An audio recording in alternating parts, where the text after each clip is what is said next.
And then another terrorist, he picks me up and he tells me to start walking again. And as I walk to the exit, I look at my entire. I wave them goodbye as if it's the last time I'm gonna see them. We walk and walk, and we get to this exit, it's the door, it opens up, and we walk out to this living room. I remember there was these yellow couches over there, and this big chandelier hanging from the ceiling. We walked to the entrance, over there was a car waiting with the door open. They pushed me inside the car and they closed the door. Now we drive around Gaza, and now not only I can hear the people, I can also see them. And I see women and children and men and elder and everyone. They were so happy. I saw their joy on their faces, screaming and shouting, and shooting in the air. I saw their joy in their faces like it was their own Independence Day. And we drive around Gaza for a bit, and the car stops next to a house. We get inside the house over there, they push me inside the room, they close the door. And I remember me sitting in the corner of the room, and there was this big pile of garbage inside the room. The room was smelling so bad. And the first thing I think of is Gilad Shalit. Now, for some of you who don't know who is Gilad Shalit, Gilad Shalit is a former hostage.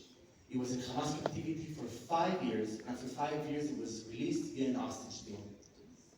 And I think to myself, this is going to be my next 5 years. I'm filthy. I'm covered in blood from head to toe. I don't know where my anti are. I don't know when is the next time I'm getting food, when is the next time I'm going to shower, when is the next time I'm going to see my parents. And I remember as I sit there, suddenly the door opens, just a crack open a bit, and I see the 3 heads of children like popping inside the room, like looking inside like this. And their father, the terrorist, he was way above them. He was pointing at me, and he tells them, look at the Jew. Look at the Jew. And I remember me sitting there, and I felt like I was an animal in a zoo, in a cage. And after them, his wife came, and the same thing happened. And the door closes, and after maybe 40 minutes, Maya and Itai, they come inside the room. And this is the day that we started our journey in Gaza. After a week, Maya was moved to an hospital because of her leg. And Itai and I, we used to move around from apartment to apartment to apartment inside Gaza.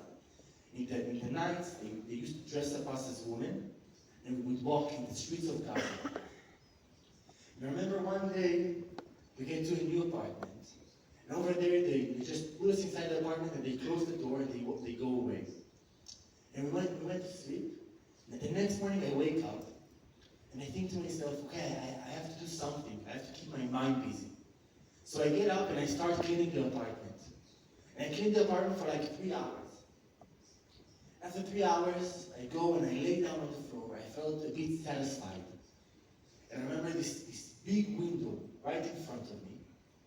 And as I lay down, suddenly I hear this whistle that I've heard before.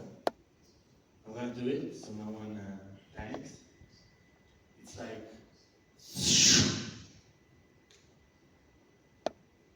and suddenly comes this massive explosion. Explosion that I've never before in my life experienced. And I've experienced some explosions before there. In a split second, the window shattered on me. I had cuts all over my legs. The room was filled in dust. In a split second, it was pitch black. I couldn't see anything. The building was shaking like crazy. I remember the first thing I do is I grab Itai, and I hold him next to me, and I grab a flashlight, because I think to myself, if the building falls on us, then at least we're not one next to each other, and we have a flashlight if we're still alive. And after a couple of minutes, the dust starts to settle down. And Itai and I, we just sit on the ground, and we prayed and prayed and prayed and prayed. And after maybe 10 minutes, the terrorist comes inside the apartment. He's covered in dust from head to toe.